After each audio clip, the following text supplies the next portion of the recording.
those are the issues they will be advancing. Now, if you asked me, what does FDC stand for now? If you ask an ordinary Ugandan, what does FDC stand for? They don't know. They don't know. If you ask them what does NT stand for, they'll just say Muntu is a good guy. But in the wrong system. Eh? If you ask them about the priorities of the NRM manifesto, they said these people are against Museveni. Eh? So the voters have moved on. And why? Because we have commercialized the elections. And this affects especially the candidates running at other levels other than the president. Eh? When people come to run for MP, they are not advancing any issues. They just vote me and I become an MP.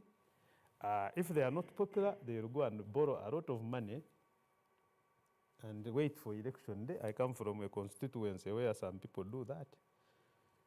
After election, after they come for nomination, they go away. Then they come like two weeks before the election, and they pay everybody. They are voted, and they go to parliament, and then the cycle goes on and on and on and on. So we cannot accuse, especially the presidential candidates, of taking popularistic stands, because the voters have failed to, or the voters have since moved on and are not going to put them to scrutiny to raise the issues that the voters are interested in.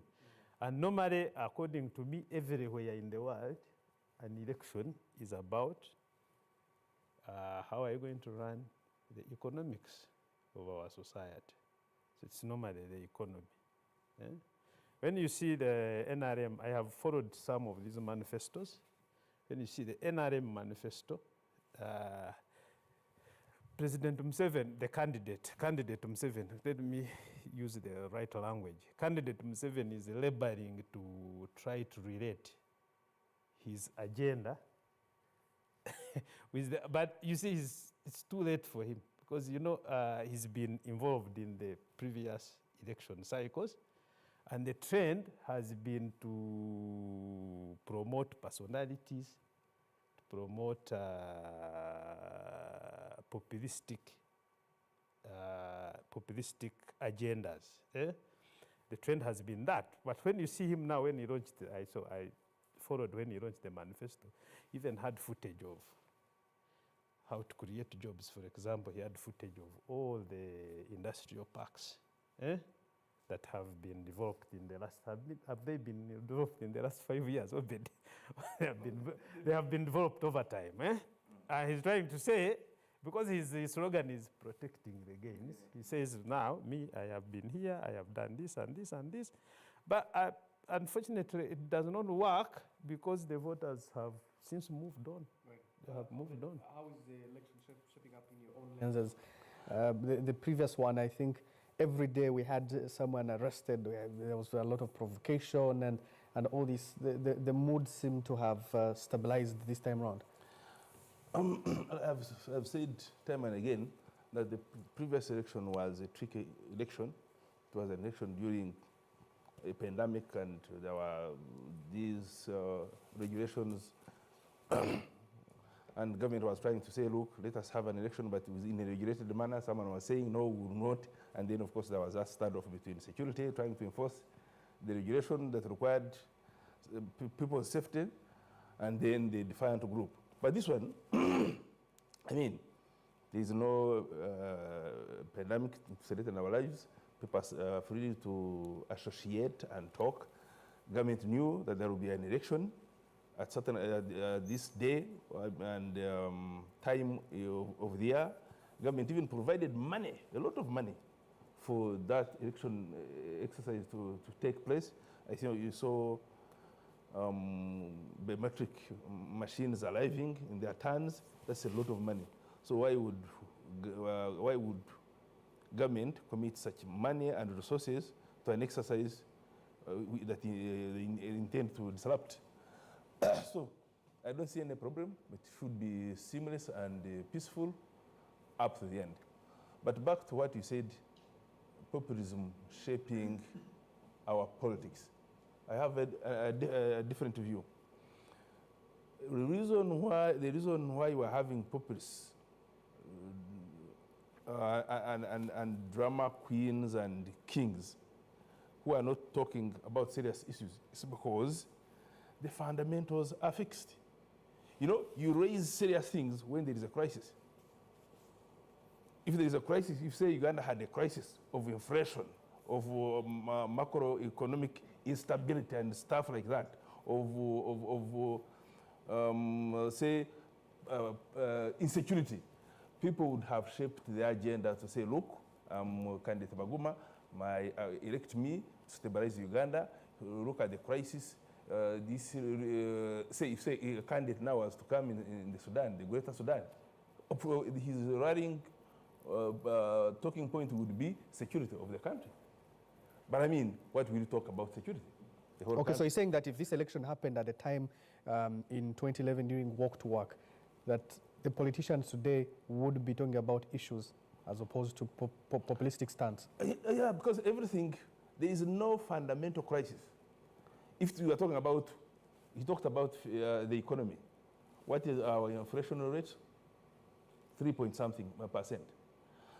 The macroeconomic stability, the other 2021, the economy was around 33 billion. Now it is 66 billion. And these are facts. So because jobs, when you talk about jobs, we are talking about the industries that have been created in the last 5 years. We're talking about even those that have no formal jobs, how government is trying to create jobs through economic empowerment.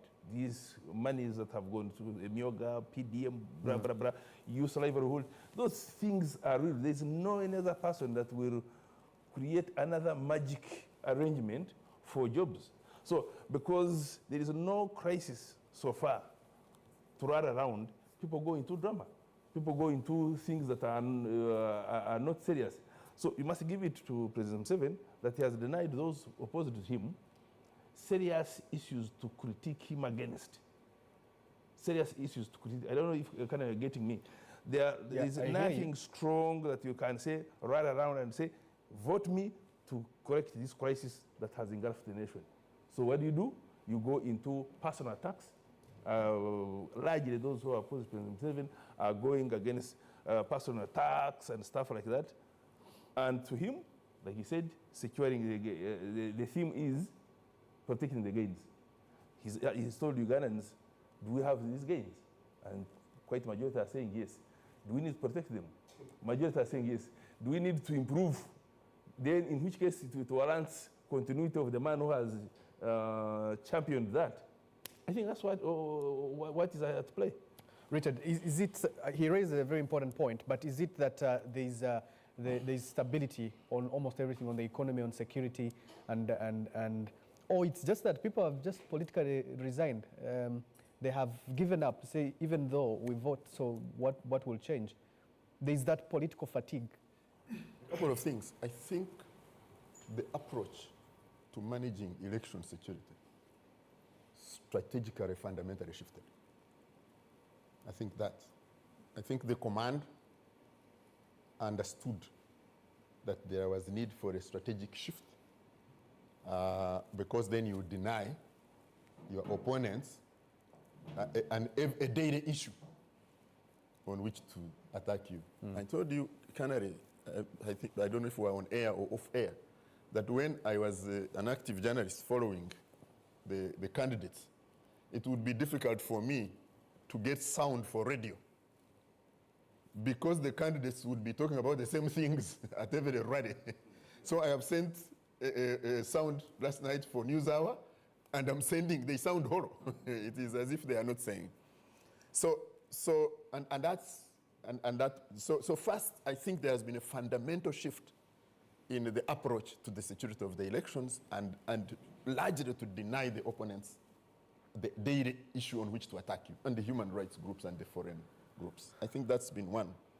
The second thing is the reality, the realism of marketing anything.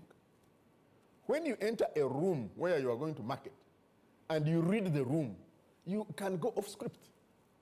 So what we call populist is popular, is creating popularity for yourself, necessarily being populist. Is that negative?